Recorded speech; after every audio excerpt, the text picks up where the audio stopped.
ប្រពន្ធណាថាមិនចេះឆ្លោះប៉ុន្តែអូនវិញជ្រុលហួង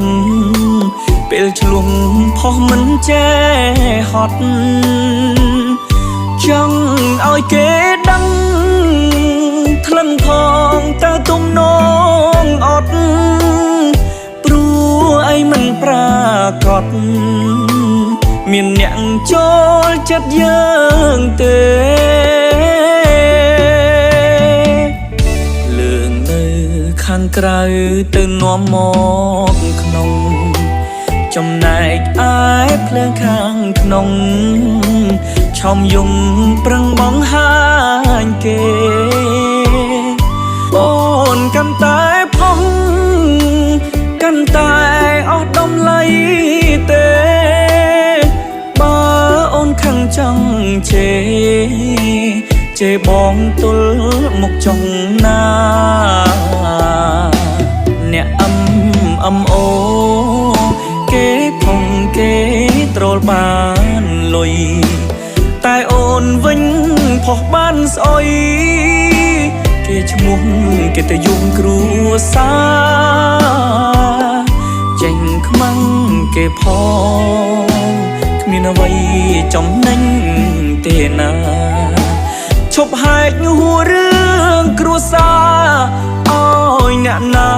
គេដឹងឮឡើយខំខាតខំខំ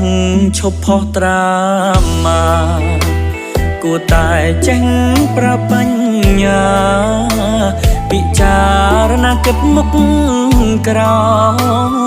យចង្គៀងផ្ទះយើងភ្លឺតែផ្ទះយើងបានហើយបងសុំចិត្តត្រានត្រើយកុំហែកទ្រូងឲ្យក្អែកចិត្ត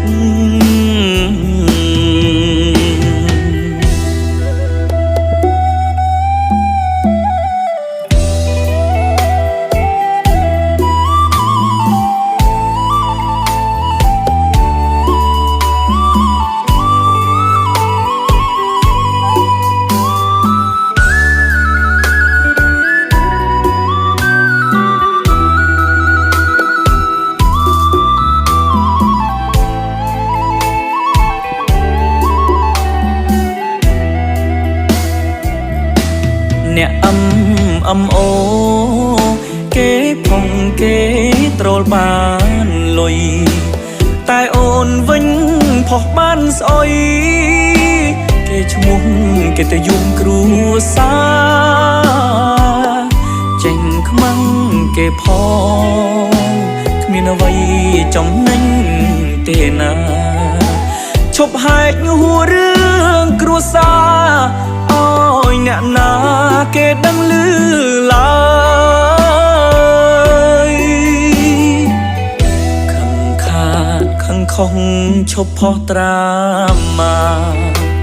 គួរតែចេះប្របញ្ញាពិចារណាគិតមុខក្រោ